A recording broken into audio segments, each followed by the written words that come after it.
جب میں نے اپنے استاد سے بخاری شریف کی حدیث پڑھی تو میں نے عرض کیا کہ استاد جی میرے ذہن میں ایک بات آ رہی ہے. کہنے لگی کیا بات آ رہی ہے؟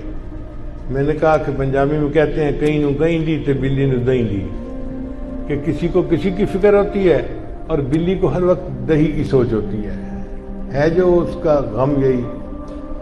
تو میں نے کہا استاد جی میں چونکہ ذکر و سلوک کی لائن کا بندہ ہوں نا، تو ہمارے پاس بہت لوگ آتے ہیں پریشان ہوں، کوئی پڑھنا بتا دیں، بیٹا بیمار پڑھنا بتا دیں، بیوی ناراض پڑھنا بتا دیں، کاروبار اچھا نہیں پڑھنا بتا دیں، تو بہت لوگ پڑھنے کے لیے آتے ہیں. تو میرا گمان یہ ہے کہ امام بخاری رحمۃ اللہ نے حدیث تصویر اس لیے بیان کی آخر میں کہ انہوں نے طلباء کو ایک عمل بتا دیا کہ عزیز طلباء اب بخاری شریف تو ختم ہو گئی، اب تم اپنے گھروں کو جاؤ گے اور پریکٹیکل لائف میں تمہارا واسطہ پڑے گا. کوئی بندہ جاب کرے گا، کوئی کاروبار کرے گا، کوئی قرضوں میں پھنسے گا، کوئی مشکل میں پھنسے گا، تو پریشان ہو کے کہے گا کہ بھائی میں اب کیا کروں ان حالات کے مسئلوں سے نکلنے کے لیے. بچیاں جائیں گی اپنے گھروں میں، ماں باپ ان کے رشتے کر دیں گے، مگر کچھ بچیاں ایسی بھی ہوں گی کہ تعلیم بھی مکمل ہو گئی، شادی کی عمر کو بھی پہنچ گئی، مگر رشتے نہیں آتے. اب بچیاں خود تو نہیں کر سکتی، وہ حالات کے اندر بند ہو جاتی ہیں، کر بھی کچھ نہیں سکتے اور نکلنے کا راستہ بھی نظر نہیں آتا. تو امام بخاری رحمۃ اللہ نے ان کو عمل بتا دیا کہ اگر تم تسبیح کا ذکر زیادہ کرو گے تو اللہ تعالیٰ تمہیں ان حالات میں سے نکال دیں گے. اور اس کی دلیل یہ ہے کہ یونس علیہ السلام ایک پیغمبر تھے جو مچھلی کے پیٹ میں چلے گئے تھے. اب مچھلی کے پیٹ میں ان کو سمجھ نہیں لگ رہی تھی کہ باہر نکلنے کی کیا ترکیب ہے، کوئی مخرج نہیں نظر آتا تھا. انہوں نے اللہ کی تسبیح بیان کی، لا الہ الا انت سبحانک انی کنت من الظالمین. اللہ نے مچھلی کو حکم دیا کہ تم میرے یونس کو کنارے کے اوپر واپس نکال دو. چنانچہ ان کو مچھلی کے پیٹ سے نجات مل گئی. اللہ تعالیٰ قرآن میں فرماتے ہیں فلولا انہ کان من المسبحین، اگر یونس علیہ السلام میری تسبیح بیان کرنے والے نہ ہوتے للبث فی بطنہ الی یوم یبعثون، تو وہ قیامت تک مچھلی کے پیٹ ہی میں رہ جاتے.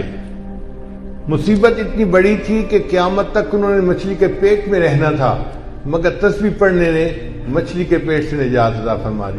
تو کئی مرتبہ لوگ قرض کی مچھلی کے پیٹ میں پھنس جاتے ہیں، نکلنے کا راستہ نظر نہیں آتا. تو امام بخاری نے چاہا کہ عزیز طلباء تمہیں عاملوں کے پاس جانے کی ضرورت نہیں ہے، میں بتا دیتا ہوں اس حدیث تصویر کو پڑھ لیا کرنا، اللہ تمہیں حالات کی مچھلی کے پیٹ سے نکال دیں گے. اللہ تمہیں قرض کی مچھلی کے پیٹ سے نکال. اور یہ تجربہ شدہ بات ہے. آپ کسی مشکل میں پھنسے ہیں، آپ تسبیح کا ذکر کریں، پھر دیکھیں اللہ اس مچھلی کے پیٹ سے کیسے نکال دیتے ہیں. ایک اور بھی روایت ہے کہ حضرت عمر رضی اللہ عنہ کے پاس ایک مجرم کو لایا گیا اور انہوں نے جلاد کو کہا کہ اس کے 10 جوتے لگاؤ. اب جلاد نے جب پہلا اس کو جوتا لگایا نا تو وہ کہنے لگا سبحان اللہ. یعنی اس زمانے کے مجرم بھی ایسے تھے جو اول فال نہیں بکتے تھے، بلکہ ان کو اگر ضرب پڑتی تھی تو وہ سبحان اللہ کا ذکر کرتے تھے.